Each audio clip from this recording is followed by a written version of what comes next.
Duggirala family అందరి ముందు రాజ్ అయితే ఇలా అంటూ ఉంటాడు. ఇంకా కళ్యాణ్ కోరుకున్నట్లుగా తనకి విడాకులు ఇవ్వాలనుకుంటున్నాను. తన ఇష్టం ప్రకారమే అనామికకు, కళ్యాణ్‌కి విడాకులు ఏర్పాటు చేయాలని అనుకుంటున్నాను నేను అనేస్తాడు. ఆ మాట వినగానే కావ్య ఒక్కసారిగా షాక్ అయిపోతుంది. ఎందుకలా మాట్లాడుతున్నావు రాజ్ అన్నట్లుగా ఇంట్లో ఫ్యామిలీలోని వారందరూ ఇంకా రాజ్ వైపు అలా చూస్తూ ఉండిపోతారు. కళ్యాణ్‌కి మాత్రం ఇష్టమే. ఎందుకంటే ప్రతిసారి అప్పు కోసం తనని అనుమానిస్తుంది అని అలా అనుకుంటాడు. అంతలోనే పోలీస్ ఇన్స్‌పెక్టర్ అయితే ఇంకా వాళ్ళ ఇంటికి వచ్చేస్తాడు. వచ్చి రాగానే కళ్యాణ్‌ని అరెస్ట్ చేస్తున్నాము అని చెప్పేసి చెబుతూ ఉంటాడు. కళ్యాణ్ షాక్ అయిపోయి అలా చూస్తూ ఉంటాడు. ఇంకా రాజు టకాటకా వెళ్ళి నా తమ్ముడిని ఎందుకు అరెస్ట్ చేస్తున్నారు అని చెప్పేసి ఆ ఇన్స్పెక్టర్ని అయితే గట్టి గట్టిగా అడుగుతూ ఉంటాడు. ఇంకా కావ్య కూడా అడుగుతూ ఉంటుంది.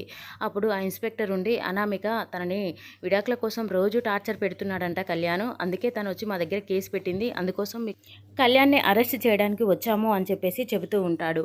ఇంకా కళ్యాణ్ని అరెస్ట్ చేయడానికి వీల్లేదు, ఎందుకంటే మీరు నిజం తెలుసుకోకుండా మాట్లాడకండి ఇన్స్పెక్టర్ అని చెప్పేసి రాజు అయితే అరుస్తూ ఉంటాడు.